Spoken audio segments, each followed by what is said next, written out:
Selamat siang. Hari ini, Assalamualaikum warahmatullahi wabarakatuh. Selamat siang. Hari ini mata kuliah Technopreneurship pertemuan keempat. Materi hari ini ngebahas tentang analisis fundamental summary. Analisis fundamental summary itu analisis fundamental itu adalah isi sebuah perusahaan yang dimana digunakan untuk digunakan jangka panjang untuk sebuah investasi. Ada yang kenal dengan yang Warren Buffett? Resiko datang dari ketidaktahuan tentang apa yang tidak kita lakukan. Dimana beliau ini mungkin untuk yang orang yang sering main saham, yang bergerak di pasar modal, pasti kenal dengan beliau, pasti tidak asing dengan yang namanya Warren Buffett, di mana dia merupakan orang terkaya nomor 4 di dunia yang keuntungannya itu nggak jauh yang namanya dari investasi saham. Become a smart investor. Ada high return sama high risks. Di mana high return ini, high risks ini dia di dalam dunia saham itu banyak yang namanya kejutan, di mana setiap orang bisa menghasilkan uang dengan cepat, tiba-tiba bisa hancur dalam 1 minggu, bisa kaya mendadak dalam waktu satu minggu.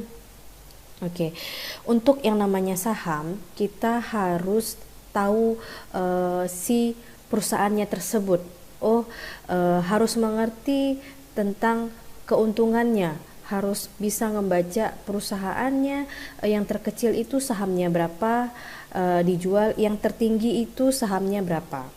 Nah, terus kita itu harus high return, high risks, di mana high return sama untuk resikonya itu kita harus tahu yang namanya high knowledge-nya, di mana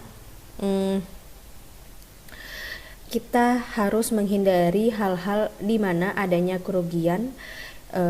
Di situ kita diperlukan yang namanya high knowledge, yang dimana kita harus bisa menganalisa si perusahaan tersebut. Nah, untuk investasi, mungkin untuk orang zaman sekarang mungkin saya mending beli rumah deh, saya beli tanah deh. Iya, memang yang namanya investasi properti memang sangat menguntungkan, tapi resikonya lumayan. Dalam arti salah satunya kebakaran bisa jadi, terus habis itu banjir. Sebenarnya untuk investasi apa aja sebenarnya, mau properti kah, mau emas kah, atau apapun itu sebenarnya sama aja, tergantung kondisi. Kadang ketika kita lagi ada butuh uang banget, saya pengen lagi butuh uang nih, pengen uangnya itu segera. Nah, dengan cara apa? Salah satunya kita dengan cara saham. Kalaupun kita misalnya jual ada investasi properti seperti rumah, itu biasanya untuk jualnya aja kadang-kadang butuh waktunya lama banget, nggak bisa cepet. Kalaupun kita misalnya butuhnya cepet pun, ketika kita ada yang nawarin harga rumahnya itu pun kadang-kadang biasanya harganya itu malah lebih tidak sesuai dengan target kita. Kadang kita mau jualnya 300, ternyata ada yang nawarin 250. Dikarenakan kita lagi ada butuh uang, ya udah deh 250 juta aja dilepas. Jadi jatuhnya yang dimana kita sebelum beli rumah itu harganya 250 juta, jadi nggak ada kenaikannya gitu loh, nggak ada keuntungannya. Untuk emas, kayak termasuk perhiasan, sebenarnya satu sih rawannya kadang sering dicuri, kita sering kemalingan. Memang sih kalau kata orang itu, oh iya ada emas enak bisa dijual kapan aja. Tapi kalau kita emas itu ya resikonya ya sama, ada kadang untung kadang rugi. Tapi kalaupun untuk beli emas ini misalnya dijualnya butuhnya dalam 1 minggu harus ada uang atau naik, itu kayaknya nggak termasuk deh, dalam arti kalau investasi emas itu nggak menjamin kalau menurut saya. Ya salah satunya ya eh, rawan sih untuk kemalingan. Oke. Nah, barang-barang antik.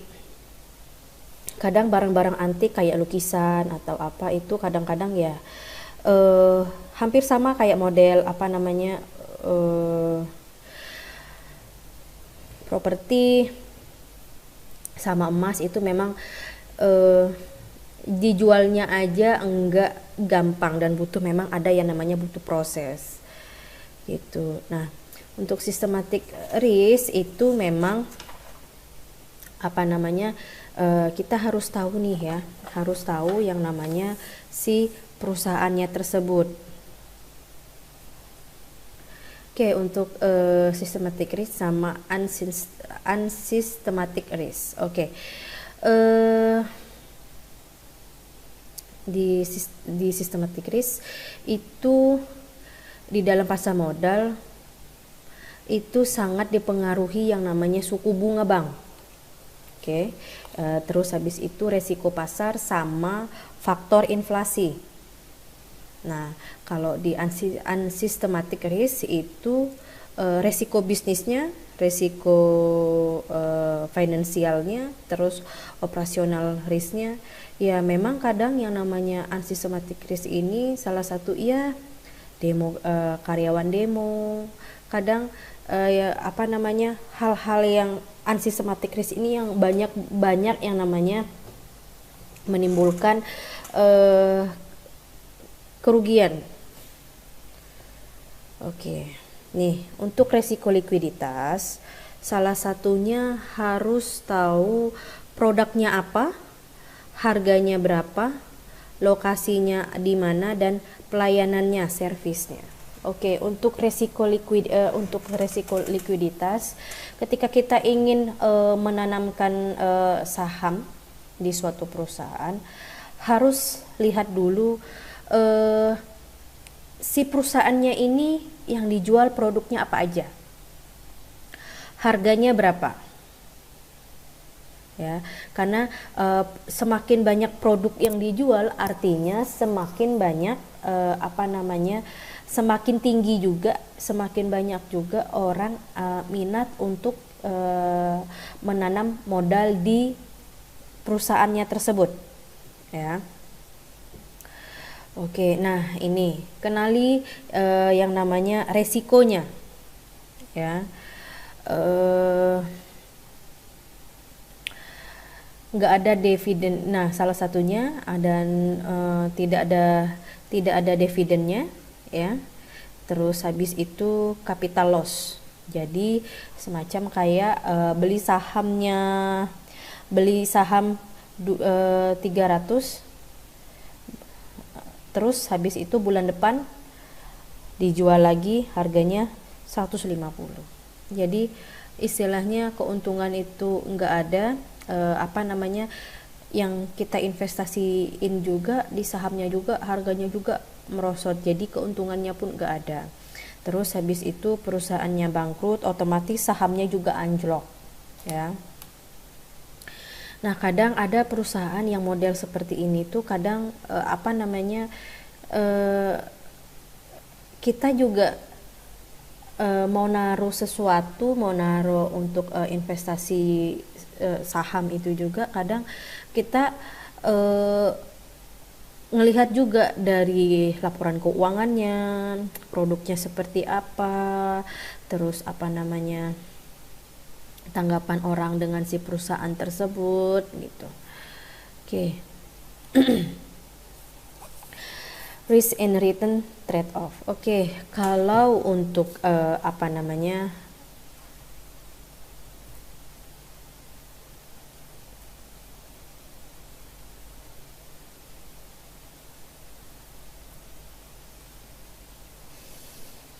Kalau untuk risk return trade off, dia memang harus tahu yang namanya capital gain-nya ya.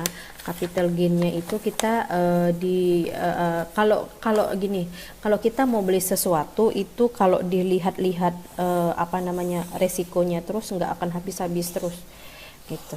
Kita harus ngelihatin perkembangan ke depan seperti apa ya. Salah satunya tadi itu yang namanya capital gain-nya ya.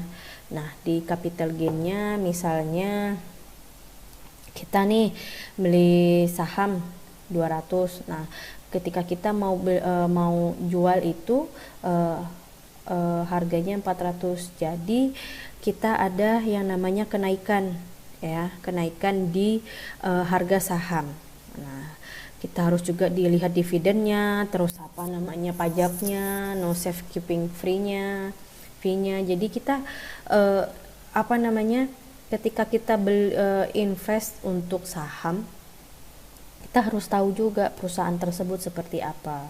Makanya tadi kayak tadi saya bilang, kita harus tahu nih si perusahaannya ini memang benar-benar saya kayaknya srek deh, saya cocok deh dengan si perusahaan tersebut gitu loh.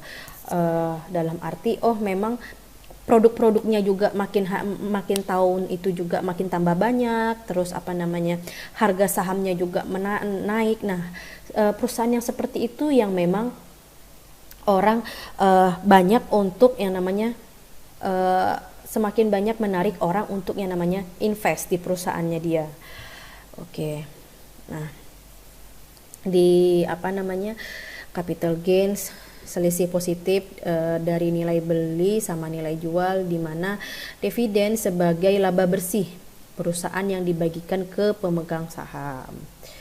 Nah, kita itu harus ngenalin diri sendiri, dalam arti risk seeker sama ini ada dua nih, ada risk seeker sama risk averter.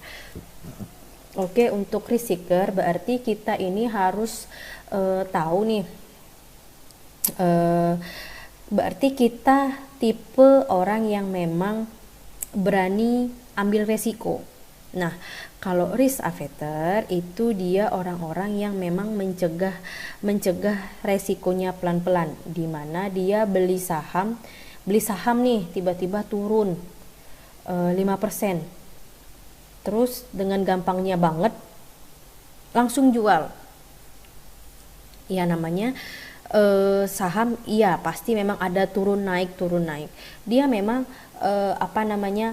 istilahnya dia takut yang namanya akan tidak ada modalnya, tidak ada keuntungannya, takut modalnya habis begitu aja. Oke. Nih kalian yang namanya untuk investasi di pasar modal ini saham harus punya tujuan. Saya mau jangka panjang kah, long term investment atau trading aja. Jadi harus kenal yang namanya tujuan investasi, arahnya itu diri kalian itu maunya ke arah mana, atau mau ke jangka panjang kah atau mau trading aja gitu. Oke, nah untuk lakukan analisa investasi, kalau analisa fundamental, kalau untuk analisa investasi itu ada dua, ada analisa fundamental sama analisa teknikal. Nah, kalau analisa fundamental dia memang ngelihat spesifikasi, contohnya gini, kalau kalian beli handphone nih, nah untuk analisa fundamentalnya kalian harus lihat lihat dulu spesifikasinya sebelum beli. Kadang ada handphone A yang memang harganya selangit tapi spesifikasinya kurang. Ada yang handphone B spesifikasinya bagus tapi harganya murah. Ya, orang itu mungkin Kalau orang yang memang benar-benar paham, dia ngelihat dari spesifikasi si perusahaannya, dalam arti dia harus ngecek kayak model kita mau beli handphone nih, untuk analisa fundamentalnya harus tahu dulu memorinya, terus habis itu kameranya, suaranya, terus habis itu spesifikasinya, detailnya, OS-nya atau apa gitu. Jadi ketika kita beli sesuatu itu enggak asal beli gitu loh. Jadi kita juga udah tahu juga analisa fundamentalnya juga, detail spesifik si produk tersebut ketika kita ingin beli saham. Nah, terus untuk analisa teknikal itu dilihat dari layarnya aja. Jatuhnya kita, oh handphone ini nih ini apa, tampilannya bagus deh.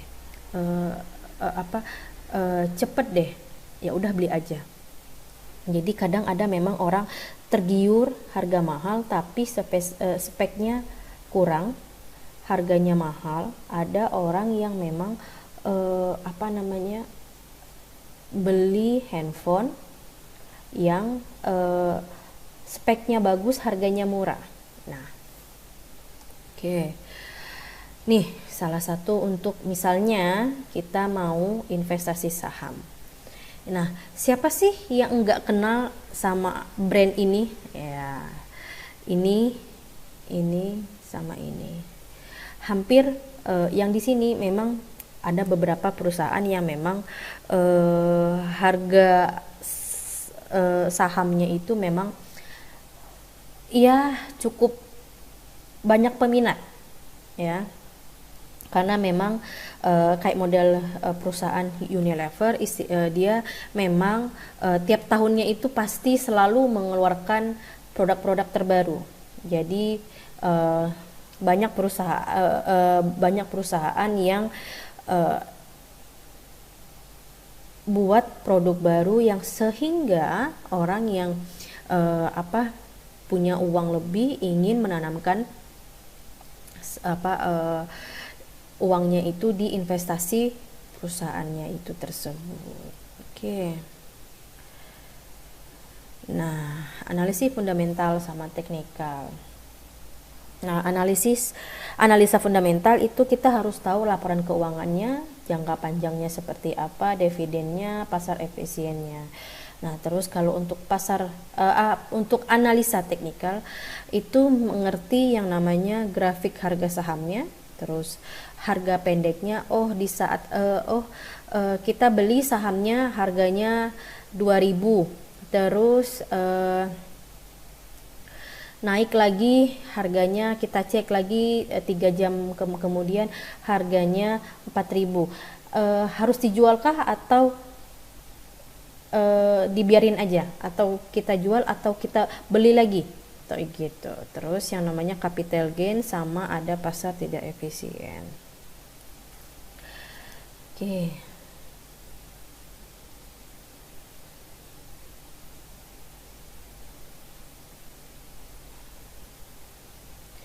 Nah, kita harus ngerti juga nih pendapatan usaha itu gimana sih, harusnya tuh numbuh terus, grafiknya tuh harus naik gitu.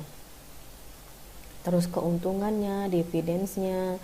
Nah, untuk mengukur kinerja keuangan itu rasio-rasio keuangan, profitability-nya pakai NPM, ROA, ROE, terus liquidity, current ratio, leverage-nya DER, price-nya PR sama PBF.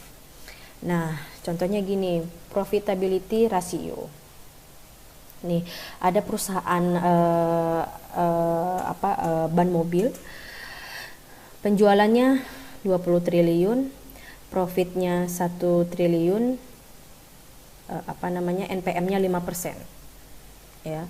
Ada salah satu lagi perusahaannya salesnya 15 triliun, profitnya 2 triliun, NPM-nya 13%. Nah, profitnya yang harus kita lihat. Karena di mana-mana keuntungan itu paling pertama dicari, ya. Oke, nah liquidity rasio sama kayak tadi itu juga. asetnya lancar, harus tahu juga kewajiban lancarnya seperti apa si perusahaan tersebut, si perusahaan tambang tersebut, rasionya lancar atau bagaimana, kita harus tahu juga gitu loh. Jangan kadang ada perusahaan yang memang dia mengukur kemampuan perusahaannya itu membayar hutangnya itu dalam jangka waktu jatuh tempo, atau dia memang menggunakan aset-asetnya itu untuk lunasi hutang-hutang jangka pendeknya. Oke.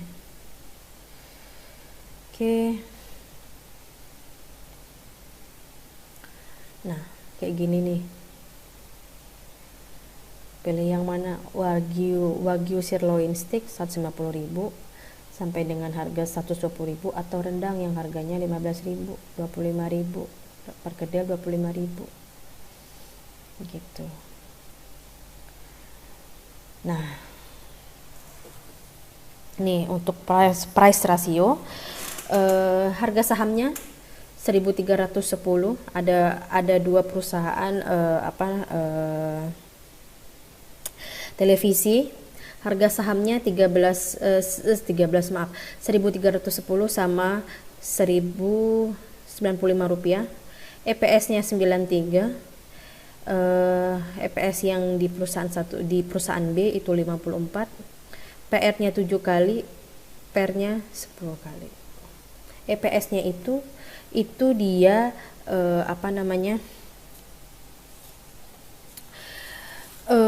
melihat yang namanya harus milih yang namanya secara fundamental gitu. Dia harus ngecek dari harga tertinggi sahamnya ya.